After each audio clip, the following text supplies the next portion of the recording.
Hello my colleagues, in today's video we will be helping you understand bull and bear when it comes to trading stock indices. This video is a continuation of our indices trading series, which is sponsored by Vantage Markets, an all-in-one trading application. You see, even if you are someone who trades individual stocks or stock indexes, understanding the fundamentals of bull and bear is essential, and in today's video I will guide you through everything you need to know and understand about bull and bear indices market. Don't forget to smash the like button, subscribe to the YouTube channel, it's totally free of charge, and let's jump right into today's video.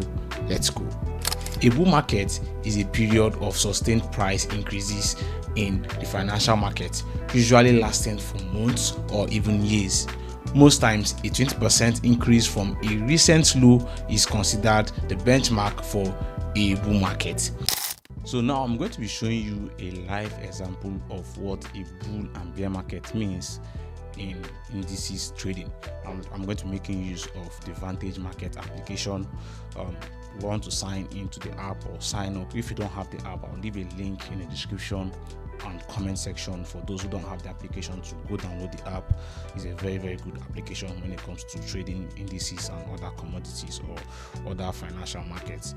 So want to sign up or sign in. I already have an account, so all I have to do is just to sign in.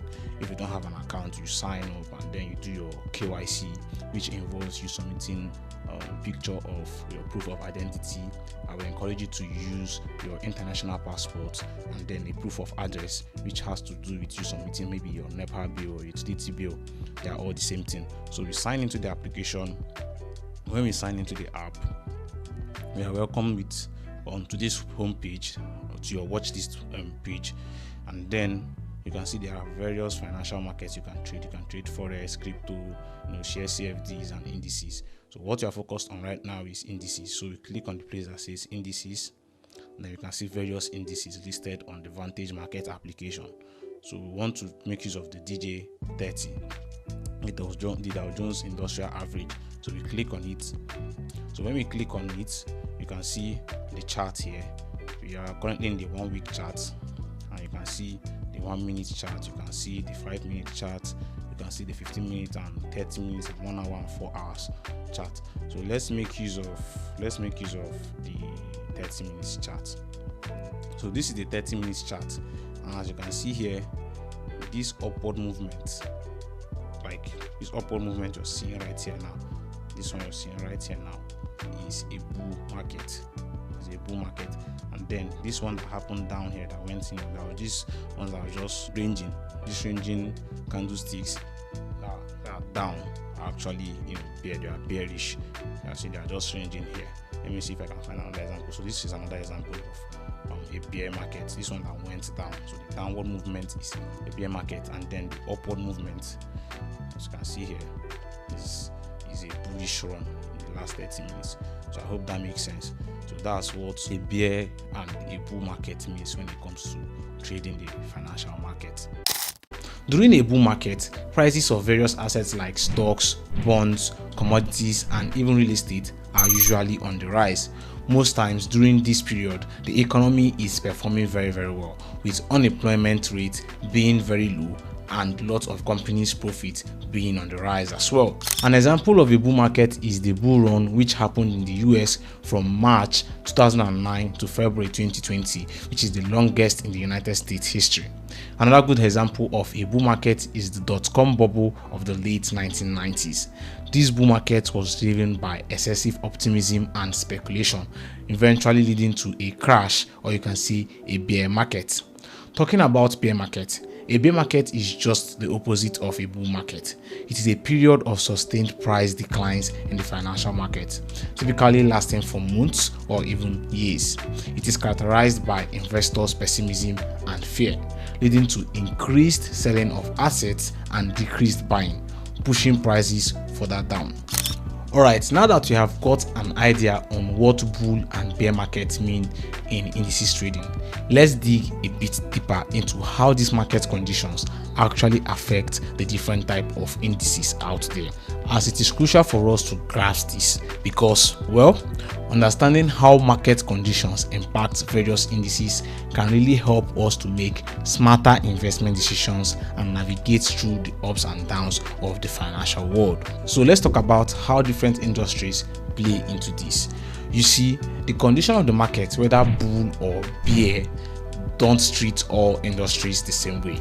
It can have pretty unique effects depending on what sector we are talking about, and it's super important for us as investors to understand this because it gives us a clearer picture of how our investment might perform in different situations.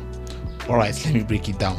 When it comes to trading stock indices, you have got the benchmark indices, which are like the heartbeat of the economy, reflecting its overall health. They give us a broad view of how things are going. Then there are sectoral indices, which zooms in on specific industries. These guys are like, magnifying glasses, giving us insight into how particular sectors are faring in different market conditions. So while benchmark indices gives us a general sense of how the economy is performing, sectoral indices helps us understand the nitty-gritty of individual industries in the economy. And when we combine these insights, it paints a clearer picture of how our investment might fare in various scenarios. Now let's put this into perspective with an example. Imagine we are in a period of economic prosperity. Tech companies are booming and everyone is talking about the latest innovations. Now, during times like this, technology-focused indices like Nasdaq tends to shine. They are like rockets shooting up because tech companies are driving the market. But then let's say there is an economic downturn, things start to slow down and there are uncertainty in the air. In moments like this, more diversified indices like the S&P 500 often show resilience. They have got a bit of everything. So even if one sector takes a hit, there are usually something else popping up that particular indices.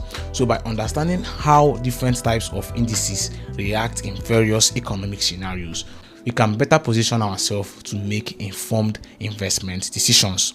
It's like having a roadmap that helps us navigate through the twists and turns of the market. Alright, building on what I have talked about regarding how various indices respond to economic changes, let's take a look at some important patterns and factors we can pick up from looking back at history. During the 2008 financial crisis, for instance, the S&P 100 experienced a significant decline. This downturn was triggered by a confluence of factors, including the collapse of major financial institutions, trouble in the housing market, and a global credit crunch. These events collectively led to a bearish trend in the market, with the S&P 100 reflecting the overall downturn. However, after the crisis beginning around 2009, there was a notable shift in the trend. The S&P 100 exhibited a bullish trajectory during the recovery phase. This upward momentum was largely attributed to various stimulus measures implemented by the US government, economic reforms aimed at stabilizing the financial markets, and an overall improvement in market confidence. These factors collectively contributed to the positive performance of the index during this period. Analyzing historical trends like this allows investors to gain valuable insights into how indices respond to significant events and economic conditions. By studying past occurrences, we can better anticipate potential future movements in the market and adjust our investment strategies accordingly. Understanding the bull and bear market conditions is essential if you are looking to be a successful stock investor and indices trader. If you found this video helpful, then you enjoy my other video on this series where I explain the concept of indices trading, and thanks to Vantage for sponsoring this series. Don't forget to smash the like button and subscribe to the YouTube channel, and see you on the next one. Deal. No one is born a trader. Be reborn a trader. Trade smarter at Vantage.